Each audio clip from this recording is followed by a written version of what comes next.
My parents' names were Paul Beauvais and Evelyn Smith. My dad met my mom in Georgia, and she was from there. I was born, well, there's a funny story to this. When my sister Paulette remembered my birthday, she had it August 25th, 1951.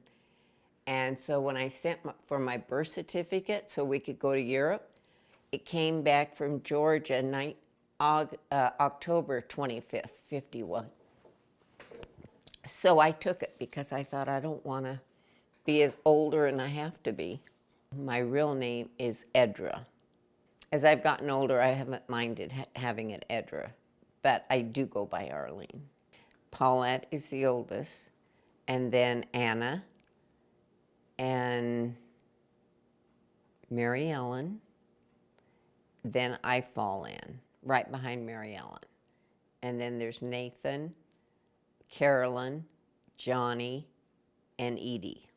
Mom had several other kids in between that passed away. So, there wasn't much room we were just big.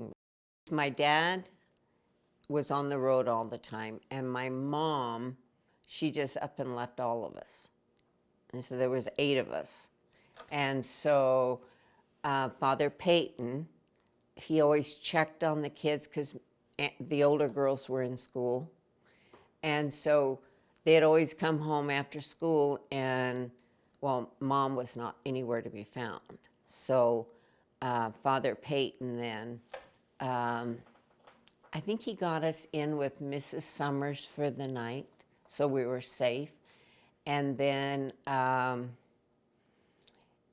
he put us in Savannah and St. Mary's.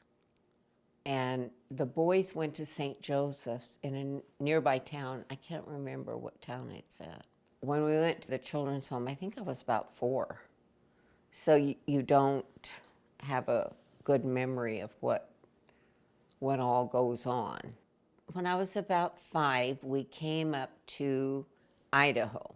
My uncle's wife and his oldest daughter went down to the children's home and brought us back to Idaho, where our grandmother lives, which was in McCann. She wanted us to go to a children's home in Idaho because they lived here, even though it was miles and miles apart. And so she got a hold of the nuns at the children's home, and they took Paulette, Anna, Mary Ellen, me, Nathan, and Carolyn was the youngest. And then that they would take, she was 3. And so Edie and Johnny had to be raised by our grandma for a while because they were too young. They didn't have the facilities to take the babies. I think I was always testing people to see if they would accept me for me. And I was strong-willed, strong-minded. And I think that's probably what helps you get through things too when you're little. But the children's home in Cul-de-sac, St. Joseph's, it really was a great place. Slick Pool Mission, it's right as you get to that Jack Spur, you turn left. If you're coming from this direction, you turn left and go up the road about 3 miles or 4 miles. And that's where the children's home was. And we had animals at the children's home. And usually the boys had to pretty much do that. But we did have to help with haying when haying came. And so we had our own milk and eggs and things like that. We had a girls' dorm and we had a boys' dorm. And under the boys' dorm, we had schoolrooms. And under the girls' dorm, we had the chapels. And then we had a section where it's where they kept all the clothes, the hand-me-downs, where the ladies that came to the children's home to mend the clothes so we could wear them, the next person could wear them. We had bikes that we could ride. I mean, we couldn't ride them except for on weekends, usually because everybody was out playing on the playground. So, and then, you know, you have your swings and slides and merry-go-rounds and things like that. We had this one Mother Superior. She was Sister Ann Treese. And she would always take us little kids and put us around the altar. And the Bishop Burns, he would do that too. And then he'd sit down, or she would sit down, and then they'd talk about the Blessed Mother and how that was our mother, you know. And so it was always really, really special to me. And Sister Entries always said to me, Arlene, always remember, if you walk lockstep with our Lord, you will be able to conquer anything. And then she'd always say, if you get one person to heaven, remember this, you get one person to heaven, you've done your job. And I mean, she was just, you know, and she was so full of wisdom and so personable with us kids. I was there till the 7th grade. And the 8th grade, I came out and lived with Willie and Teresa. See, because when Willie and Teresa took me in, but Lily and John Lustig took in Paulette, Anna, and Mary Ellen, and Carolyn. And so I went to Willie and Teresa's then. There's 2 people that really influenced my life. And it's going to surprise you. Sister Ann Treese, but Willie Wimhoff. It was always about protecting us. And if I got in trouble with Treese, Willie would always kind of come to bat for me, you know, a little bit. And he was just, I mean, he was always so good, even though, I mean, I pushed his buttons and I pushed Teresa's buttons. And it's amazing they stayed. But after a while, I got to feel more and more comfortable that they were going to keep me, you know. And so, but Willie always had this one thing. And him and Teresa would be talking, and he'd say, now, Teresa, we have to, you know, I think we can work this out. and I just felt secure. But Teresa would always have a list, and she'd have something going, and then she'd write me a list saying I needed to do this and this and this to the food. And that's kind of how I learned to cook. And so I would do that, and then I'd run out and do the, you know, the cows, milk it, and do feed the pigs, and, you know, feed the cattle. And then I'd come back, and then we'd finish up dinner. And then when Teresa got home, you know, she'd look at it, and she'd say, oh, you did a good job. You followed this direction well. And that's probably where I learned to cook the most, was from her. Everything was written out. She did a really good job about it. And then when I got married and I started having kids, I mean, I think you kind of hone those skills and you learned, and Teresa was good at that. She'd always accommodate, you know, put different things in and to make it taste a little better. And so I kind of learned that from her too. Rich Lustig had a housewarming party. And because of the Lustigs, I was invited because the other girls stayed there with the Lustigs. And so I went out to the party, and then I met Tim, and I thought, yeah, but you're old. And I mean, I thought he was nice, and I thought he was well-mannered, you know, all that kind of stuff. But I remember going home, and I always had to wake Willie and Teresa up and tell them I was home, and I always gave them a rundown of what happened and stuff. And so the next morning we got up. It was a Saturday night. We got up and we went to Mass. Before we went to Mass, we were going to go to Zem's Plunge, I think it was, and Willie got up and he called Tim. He said, hey, I want you to go to Zim's Plunge with us. And I said, you can't do that. Willie, what are you doing?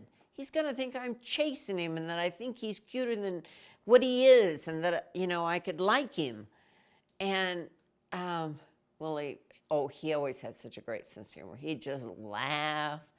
Oh, he says, I'm smarter than you. And I says, yeah, but then you're putting me in a situation I don't like. Because he was older, and we went down and we had a picnic and we had a great time swimming. And I think things like that, Willie would kind of invite him to little things, and then we got to know each other. But Willie, in his wisdom, and I hate to say that, but he really was pretty wise about a lot of things. And, he just said, well, I think this would be a good match for you. And I thought, I'm not thinking of a match when I'm a senior in high school. I think the more I was around him, and, he was a kidder and kind of playful, and we're just so opposite that I think, like opposites attract. You find that a lot. And I think and then I think because he really had such strong faith and he was a Catholic, it was on Valentine's Day, and I think Tim and I we went up to his folks' timber, and we had a picnic.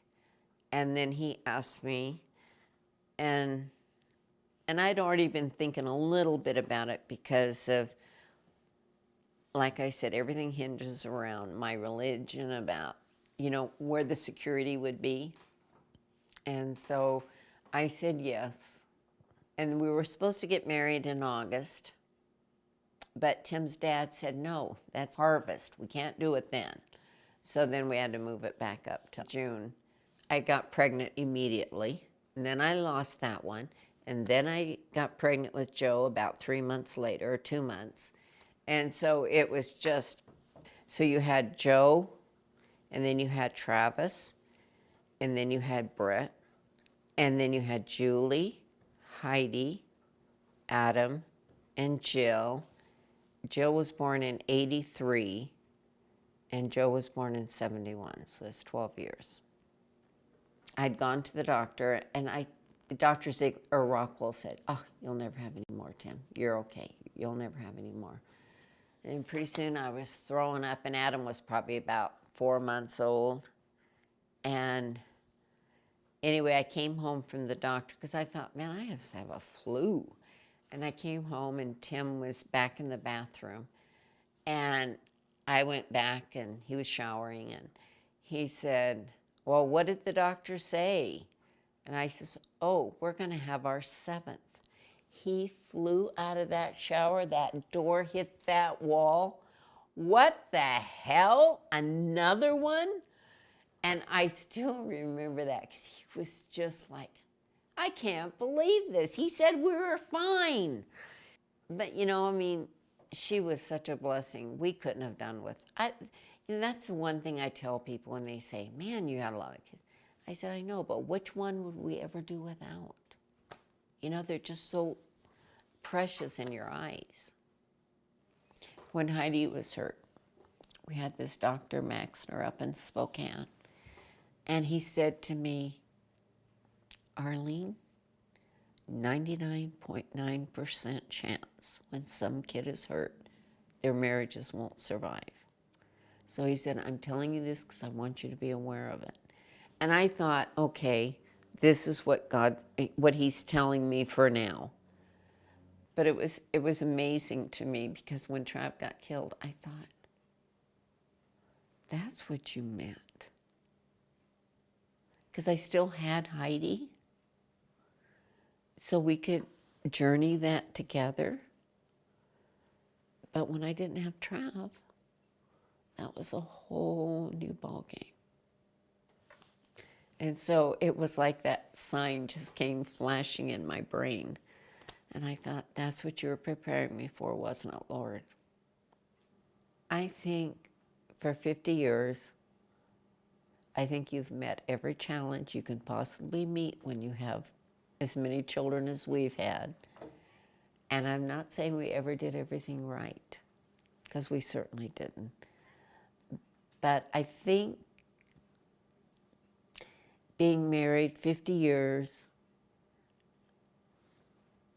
I think you're always, and this is what I want to impart on all my kids too, is you're not always going to say, oh, I'm so in love. You know, life can get real. And so you have to always be there for each other. You have to meet each challenge, and there are challenges. And I think probably before you go to bed at night, kiss each other and say goodnight. I love you. Because life gets real hard at times, and you've got to be able to have this bond that brings you together. And like Tim said, commitment's fine, but I think it takes more than that. It takes a deep, abiding faith and love to survive life's challenges. As I always told the kids, and I'll say it again, it never hurts to be kind. And you have to remember each person has a value, and always be kind to everybody. You know, and that's kind of where I think Tim and I have tried, not always, Lord, no, there's not always been kindness, but I think that's what we told the kids every morning. Tim would say if he was here, or I would say if he wasn't, is find that person who is having a rough day and be kind to them. I want my grandkids to know how much Grandpa and I loved them, but also I want them to know that with God all things are possible.